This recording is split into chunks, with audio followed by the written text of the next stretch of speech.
Picture this. It's Saturday morning. You've had a long week. You grab your reusable bags, head to the grocery store, and tell yourself, today I'm sticking to the list. You know what you need. Bread, eggs, some chicken, maybe a couple of vegetables. Should be a quick trip, maybe $40, $50 tops. But then you walk through those sliding doors and something shifts. 90 minutes later, you're loading bags into your trunk and your receipt says $187. You're not sure what happened. The list is still in your pocket, half of it unchecked, but somehow $137 extra just vanished. Look, this isn't a willpower problem. This isn't you being irresponsible. What just happened to you was a carefully engineered psychological trap, and the grocery industry has spent billions perfecting it. Here's the thing. The average American household spends about $5,703 per year on groceries, according to the U.S. Bureau of Labor Statistics. But research consistently shows that consumers overspend by 20 to 40% on every single grocery trip due to in-store psychological triggers. Let's do the math.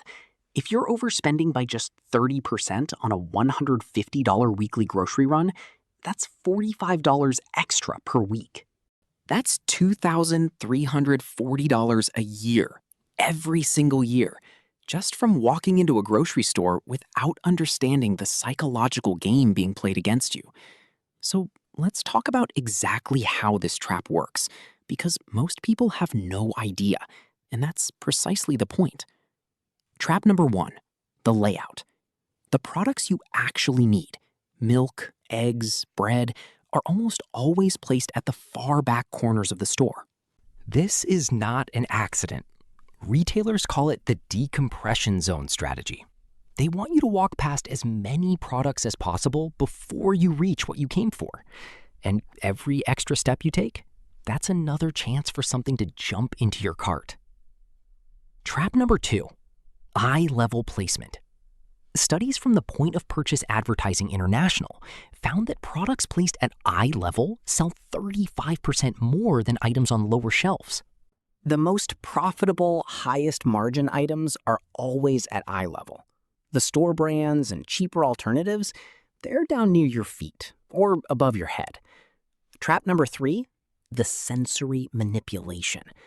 Ever notice how grocery stores always smell like fresh baked bread? Even stores that don't have a bakery? That scent is pumped through the ventilation system on purpose. Research published in the Journal of Retailing found that pleasant ambient scents increase unplanned purchases by up to 23%. The slow, relaxing music playing overhead? Also deliberate. Studies show shoppers spend 38% more time in stores playing slower music. And more time means more spending. Now, here's where it gets really fascinating and a little unsettling, because it's not just the store layout. It's what happens inside your brain the moment you walk in. Psychologists call it decision fatigue. Every small choice you make in that store, this cereal or that one, name brand or store brand, slightly depletes your mental energy. And as your mental energy drops, your impulse control drops with it. By the time you hit aisle 7, you've already made dozens of micro decisions, and your brain is essentially saying, just put it in the cart. There's also something called anchoring. When you see a sign that says 10 for $10, even if you only needed 2, your brain automatically anchors to the number 10 and you buy more. A Cornell University study found that these bulk buy promotions increase purchase quantities by an average of 32%, even when there's no actual discount. Most people don't realize that. They feel like they're winning. They feel smart. But the store just got 32% more of your money. And just when you think you're done, you hit the checkout line. And this is where the final trap is set. The checkout lane is specifically stocked with small, cheap items. Candy bars, magazines, hand sanitizer, batteries, things that cost $2 to $6.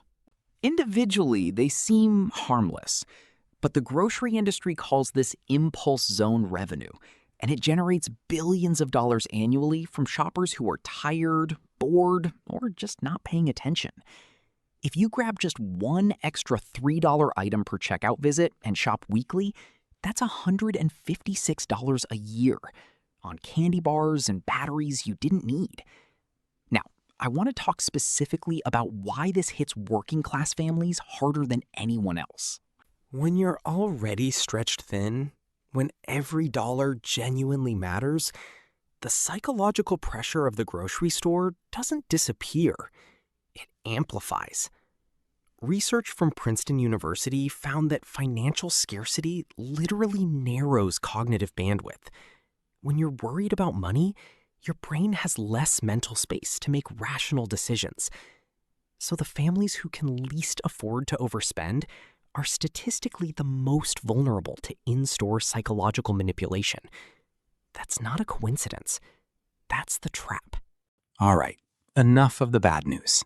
Let's talk about what you can actually do, starting with your very next grocery trip. Step 1, eat before you go. This sounds almost too simple, but a study published in JAMA Internal Medicine found that hungry shoppers buy significantly more high-calorie, high-cost items than shoppers who aren't hungry. Step 2, use a written list and treat it like a contract, not a suggestion, a contract. Research shows that shoppers with a strict list spend 23% less than those shopping without one. Step 3, shop the perimeter first. The fresh produce, meat, and dairy are almost always along the outer walls. The heavily processed, margin-heavy impulse products are in the middle aisles. Step 4, use cash or a set debit amount. When you use a card, spending feels abstract. Studies from MIT found that credit card users spend up to 100% more than cash users on the same shopping trip. Step 5, never shop on weekends. Stores are designed to be overwhelming on high-traffic days. More people, more noise, more pressure, fewer rational decisions. Monday or Tuesday mornings are statistically the lowest pressure shopping windows. Look, nobody goes to the grocery store planning to waste money. That's the genius of the trap. It's invisible unless you know exactly what to look for. But here's the truth. The grocery store is one of the most sophisticated psychological environments ever designed. And it is designed with your money in mind, not your well-being. The working class families who get hit hardest by these tactics aren't naive. They're not careless. They're just playing a game whose rules were never explained to them. Now you know the rules, and knowing is worth $2,340 a year. If you put that money to work instead, invested at a modest 8% annual return, in 20 years, that's over $115,000. Not from a side hustle, not from a second job, just from walking into a grocery store differently than you did before. If this opened your eyes, share it with someone who needs to hear it. And drop in the comments, what's your biggest grocery store weakness? Mine used to be the bakery section. Every single time. I'll see you in the next one.